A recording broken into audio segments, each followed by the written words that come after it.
CNBC-TV18 presents Digital India Vision 7.0, powered by Mastercard. Ushering in India's Techade on 24th August 2022. Data is pervasive, ubiquitous, and growing in a manner that is difficult to gauge.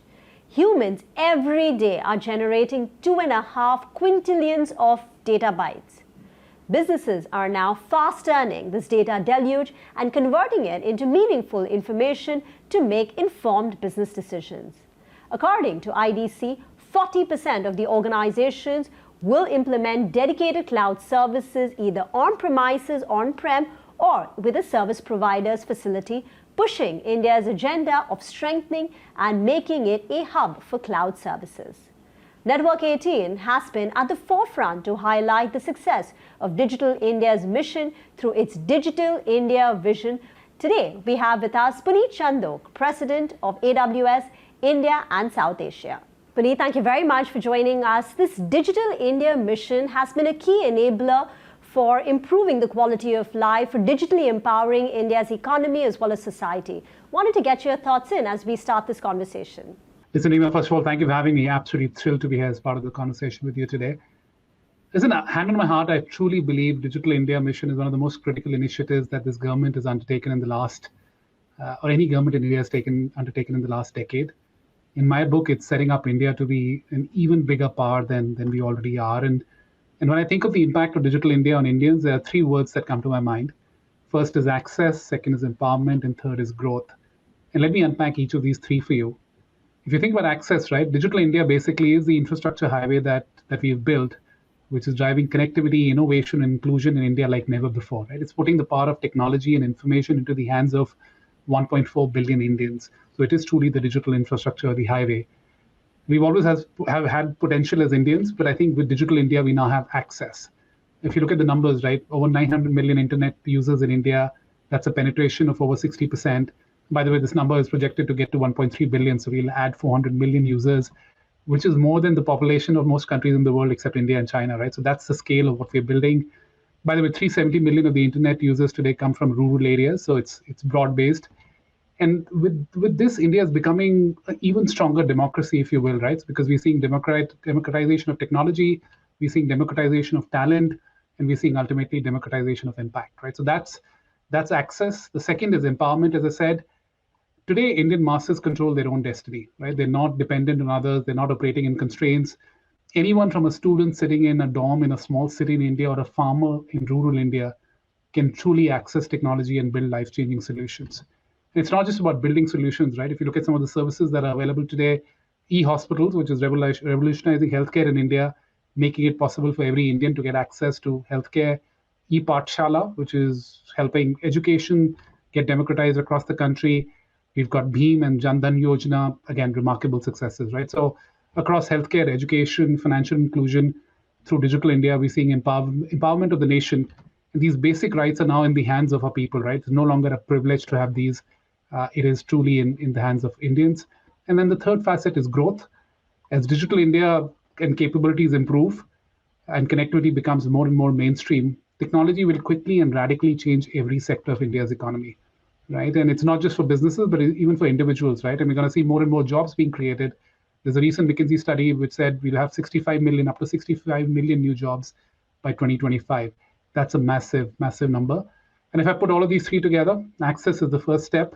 It's about leveling the playing field that digital infrastructure is doing in India. Empowerment is the second step. It's about pulling the power of internet and information into the hands of millions of individuals. And then ultimately it leads to growth, which is the third part.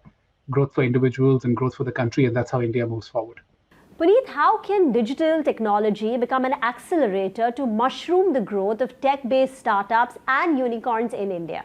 That's a great question. It's actually a very timely question, right? Because I think we've just crossed 100 unicorns in the country. I think we're 105, to be precise, 105 unicorns in India, which is incredible. And by the way, a large majority of them have come in the last 12 to 18 months, right? So that's where the momentum is building. I think the other thing that's happening, which is really interesting, is that digital technology used to be a nice to have in India. It then became a bit of an innovation conversation or a point of differentiation. But today, digital technology is about survival. It's no longer a choice, right? It's a fundamental need for every single business out there. And with technology, I've always believed if you're not if you're not moving forward, if you're not doing more with technology, then you're actually moving backwards, right? And I think businesses and builders in India have realized that. Using digital technology as an enabler for growth is a no-brainer, but that's only one aspect, right? The other thing that's happening is the demand that we are seeing being created because of technology. So if you look at what's happening with the Digital India mandate, right, virtually everything can be gotten to at a click of a few buttons, right? So ordering food, selling stocks, filing your taxes, shopping online, booking a movie ticket, the list goes on, right? Everything that was physical could be done by a few clicks of buttons today. And that has really led to the reach being expanded. And it's no longer tier one cities or metros, right? It's all over India now. Give you an example, the Amazon e-commerce business, as an example, we deliver to 99% of India's pin codes today, 99% of India's pin codes. And we have sellers in over 6,300 pin codes across the country, right? So that's the power of technology. Puneet, India has emerged as a powerhouse when it comes to digital payments. UPI has been a game changer.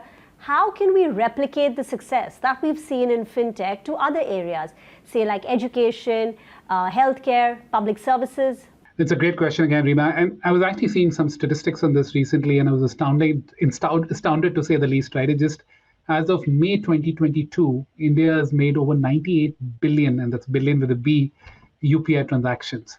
And it's not the value that I'm talking about, it's the number of transactions, right? And that roughly translates to 70 lifetime transactions on an average for every single person in the country at 98 billion transactions, right? In terms of value, we've crossed $2.1 trillion. So UPI has just been incredible and been a massive success. And India is now being lauded as a global guru of payments and is helping other governments to build something similar, which is incredible. To your question on how do we replicate, but before we get to the replication, right, I think it's important to understand why UPI has really worked and what's really behind this. And I think to me, it comes down to three aspects: interoperability, security, and public-private partnerships. If you look at interoperability, right, that's the single most important facet of UPI payments, and which has created a lot of adoptions, right, across merchants, users. What UPI has done is created a low friction, low latency, high availability system, which is seamless, right? So you have a single mobile application for accessing different bank accounts, single click, two-factor authentication, and then you've got availability 24/7, 365 days a year. That I think just reduces friction dramatically. Security has played a big role. UPI has been built on a very secure layer, and it simplifies both authentication and consent. And it's not easy to garner the faith of 1.4 billion Indians, right? And they've been able to do this because they put security at the top. And then third, I think the most interesting part, right? It's UPI is built as a standard open source layer, which enables a lot of innovation on top of UPI. And that is crucial. There has to be an open market which fosters collaboration and innovation like this, right? And that's another big reason why UPI has worked. How do we replicate this across other sectors? I don't think there's a cookie cutter approach, right? I don't think it can be a simple copy paste solution, but I think what we need to do is adapt some of these integral pieces that I spoke about, which made digital payments successful. So for example, interoperability might not be applicable to every segment, but the underlying principle here is to create a frictionless customer experience. And that's what we need to adopt.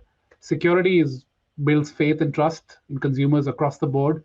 So whatever we're building, we need to think about security in a big way. And then finally, I think the most interesting part is the involvement of the private sector, right? And I gave you the example of COVID earlier, where the governments worked with AWS. But that actually promotes a lot of healthy competition, promotes best products and innovation to come out.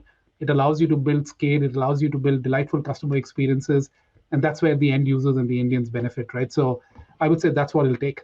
I like how you break down everything into three key points. The three key, the cornerstone always boils down to three key principles. But just finally, Puneet, wanted your thoughts on, CNBC TV18 and this mission that we've been running for the last 7 years, chronicling India's digital journey. Any message that you'd like to leave for our audience? I'll just say congratulations to you and the entire CNBC TV18 team. I think Digital India Vision is a terrific initiative. I'm actually thrilled to see all of you and CNBC TV18 leverage the platform that you have and the reach that you have to keep Digital India front and center for Indians. It's a very relevant topic for us to talk about. You've got an inspiring lineup of speakers. And I think conversations like this, at least for me, get the juices flowing, right? It inspires a lot of action in each of us for our customers, for individuals, for Indians at large, right? And I think conversations like these are important because that's the way you move India forward. That's where you exchange ideas, you get people, you mobilize people towards action. So I'd love to see this continue. And congratulations once again. And I look forward to the version 8.0 and a lot more coming from all of you. Thank you very much for your time today. Thank you, Reema. CNBC-TV18 presents Digital India Vision 7.0, powered by Mastercard. Ushering in India's Tech Aid on 24th August 2022.